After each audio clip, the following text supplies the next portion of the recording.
নমস্কার। আবারও একটা নতুন ব্লগ নিয়ে, নতুন কোনো কনটেন্ট নিয়ে তোমাদের সামনে হাজির হয়ে গেলাম। আমি রিঙ্কু। আমার এই ছোট্ট পরিবারের সমস্ত বন্ধুদের জানাই সাদর আমন্ত্রণ। আশা করছি যে যেখান থেকে ভিডিও ব্লগখানি দেখছো তোমরা বেশ ভালো আছো। আর আমিও বেশ ভালো আছি। ইতিমধ্যে ঘুম থেকে উঠেছি, উঠে বাসি কাপড় ছেড়ে একটু ভগবানকে নমস্কার করে এবং সূর্যদেবকে নমস্কার করে তারপর চলে এলাম সোজা রান্নাঘরে। আগের দিন যে রাতের বেলা বাসন মাজা ছিল সেগুলোকে আগে জাস্ট উঠিয়ে সেলফে গুছিয়ে রাখলাম। আর দেখবে এই কাউন্টার টপটা যদি ফাঁকা থাকে এবং পরিষ্কার পরিচ্ছন্ন থাকে তাহলে আমাদের কাজ করতে বেশ সুবিধা হয়। আর ইতিমধ্যে হাজবেন্ড এবং ছেলের জন্য টিফিন বানাতে চলে এলাম। প্রথমে সুজি আর দইকে কিছুক্ষণ ভিজিয়ে এটাকে সাইড করে রেখে দিলাম। এদিকে হাজবেন্ডের জন্য একটু চা করে নিচ্ছি। ওকে আগে চাটা দিয়ে নিই, ততক্ষণ ওটা একটু ভেজে থাকুক। কেননা সুজিটা একটু ভিজলে না একটু ফোলে। আর তার ফাঁকেই আমি কিন্তু একদিকে পেঁয়াজ, গাজর আর ওদিকে কাঁচা লঙ্কা এগুলো কেটে রেখেছি। আর তারপর যে ব্যাটারটা ভিজিয়ে রেখেছিলাম দই আর সুজির, তো সেটার মধ্যে আগে একটু খাবার সোডা দিলাম। এই খাবার সোডা দিলে না এটা বেশ একটু ফ্লাফি টাইপের হবে। তো তারপরে এখানে পরিমাণ মতো নুন মিষ্টি দিলাম আর ওদিকে দিলাম জল। এই দিয়ে একটা স্মুথ ব্যাটার তৈরি করে নিচ্ছি। আর এখানে যেটা দেখছো পেঁয়াজ, পেঁয়াজটা আমি একটু পরে দেব। তার আগে দেব গাজর আর কাঁচা লঙ্কা। যেহেতু একটু শাশুড়ি মায়ের জন্য রাখবো তাই এখানে একটু আমি দুভাবে করে নিচ্ছি। আসলে কি বলতো আমার শাশুড়ি মা না পেঁয়াজ খান না। পেঁয়াজ, মাংস, ডিম এইগুলো খান না। বাকি কিছু কিন্তু খান। যাই হোক তারপরে এখানে শাশুড়ি মায়ের জন্য আলাদা করে রেখে তারপর কিন্তু আমি এই পেঁয়াজটাকে মিশিয়ে দিলাম। এবার চলো আর দেরি করলে হবে না। আমার হাসব্যান্ড কিন্তু খুব তাড়া দিচ্ছে। ওদিকে একটা ছোট্ট একটা আমার ফ্রাইং প্যান আছে, তার মধ্যে অল্প একটু তেল আর সর্ষে ফোড়ন দিয়েছি।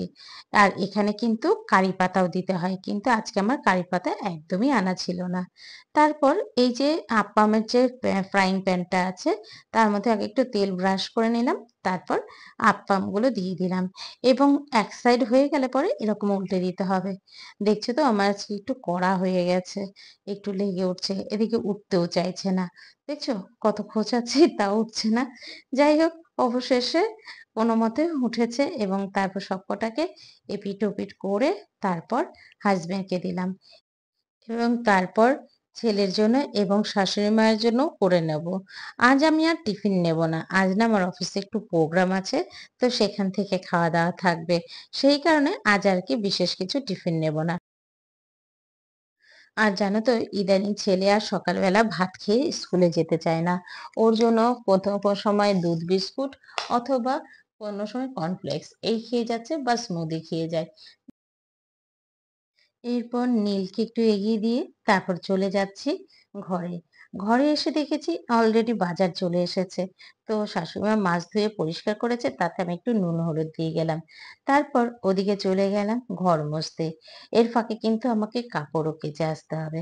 কিন্তু কি বলতো আমি বেশ নিজেকে ভাগ্যবতী মনে করি যে আমার ফ্যামিলির প্রতিটা মেম্বারই কিন্তু আমার সংসারের কাজে হেল্প করে। যেমন আমার শাশুড়িমা ওদিকে সবজি কেটে দিচ্ছে, মাছ ধুয়ে দিচ্ছে, তেমনি কিন্তু আমার দেওরও কিন্তু অলরেডি ওই পাশে অনেকগুলো কাজ সেরে দিয়ে গেছে। চলো এরপরে এদিকে চলে আসলাম গাছে জল দিতে। এই আগের দিন যে চাল ধোয়া জলটা রেখেছিলাম এবং আজকের সবটা মিলে চাল ধুয়ে গাছে দিয়ে দিলাম। আর এরপর চলে আসলাম সোজা রান্নায়। রান্নায় ইতিমধ্যে আমার কিন্তু মাছ ভাজা চলছে। আমাদের মায়েদের আমলে দেখেছি বাবারা ইনকাম করতেন আর মায়েরা সংসারের কাজ করতেন। যদিও আমার মায়ের ক্ষেত্রে তা হয়নি, আমার মা কিন্তু বাবাকে তখন থেকেই হেল্প করতো। যেহেতু বাবার হাট দোকান দুটোই থাকতো, তো সেই কারণে দোকানে যেই সময় বাবা হাটে যেত মা কিন্তু দোকানে বসতো। যাই হোক তারপর এখনের যে সিচুয়েশন সেই ধরেই কথা বলছে। বর্তমানে কিন্তু আমাদের সংসারের খরচ অনেকটাই বেড়ে গেছে। তার মধ্যে আছে ছেলে-মেয়ের পড়াশোনা। আর পড়াশোনা করতে গেলেই একটা ভালো স্কুল দরকার। আর সেই ভালো স্কুলের খরচ চালাতে গেলে একার ইনকামে কিন্তু হয় না। এছাড়াও কিন্তু আছে বাড়ি বা ফ্ল্যাটের ইএমআই সেটাও করতে গেলে কিন্তু অনেকটাই চাপের বিষয়। তো সেই কারণেই আমরা আমাদের স্বামীদের একটু সুবিধার জন্য আমরা কিন্তু মেয়েরা বেরিয়ে পড়েছি ইনকামের জন্য। আর তার ফাঁকে ছেলেরা যদি সেই মেয়েদেরকে বা আমাদেরকে সাহায্য করে মানে ঘরের কাজে, তাহলে দেখবে অনেকটাই কিন্তু সেই মেয়েটার সুবিধা হয়। এই বিষয় নিয়ে আবার পরে বলছি। তার মাঝখানে একটু রান্নায় আবার ফেরত আসি। আমার ইতিমধ্যে কিন্তু রান্নার অনেকটা অংশই হয়ে গেছে। মাছ সমস্ত ভেজে রেখেছিলাম। তারপর ওদিকে কুমড়ো ঘন্ট করেছি। কুমড়ো ঘন্টতে কিন্তু জিরে ফোড়ন আর ভাজা জিরের গুঁড়ো আর লাস্টে কাঁচা লঙ্কা দিয়ে লাস্টে নামানোর আগে মাথা দিয়ে নেড়ে-চেড়ে নামিয়ে নিলাম। আর তারপর চলে এসেছি আজকে একটু কাটা পোনা মাছ দিয়ে ঝোল করব। এখানে ঝোলের মধ্যে কিন্তু আজকে দিচ্ছি আলু, টমেটো আর পটল। এই দিয়ে ঝোল করলাম। তো ১ম এ ফোড়নে দিলাম জিরে, কালো জিরে। তারপর আলুগুলো দিয়ে দিলাম। তারপর কিছুক্ষণ নাড়াচাড়া করে পটলও দিয়ে দিলাম।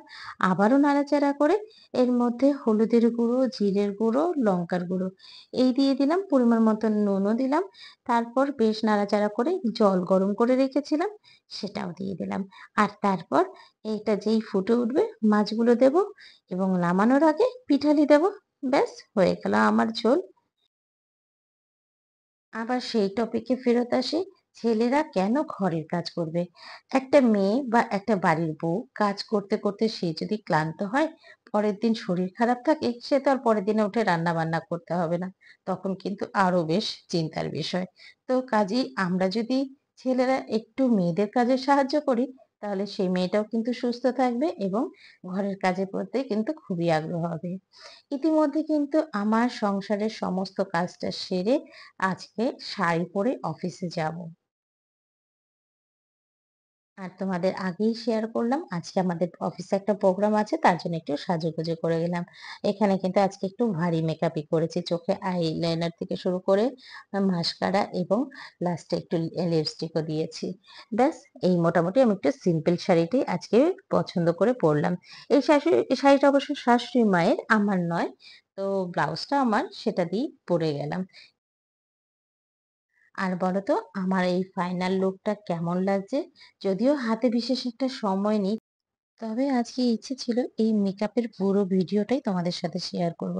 কিন্তু হাতে এত সময় কম যে ভিডিওটা পুরো করতে পারিনি। তাই সাইডে একটা ছবি শুধু দেখিয়ে দিলাম।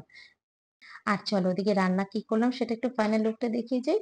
এই যে ওখানে কুমড়ো ঘন্ট ছিল আর এটা হচ্ছে আ মাছের ঝোল যেখানে কিনা মাছের মাথা থেকে শুরু করে সবটাই দিয়েছি।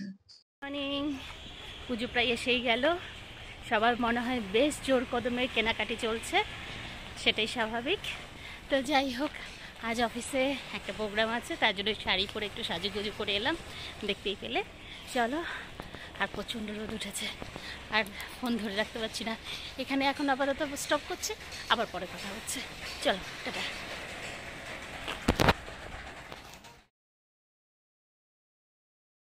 এই অফিস থেকে এলাম, বিশাল গরম ছিল সারাদিন, সবটা কাটিয়ে বাড়ি ঢুকলাম।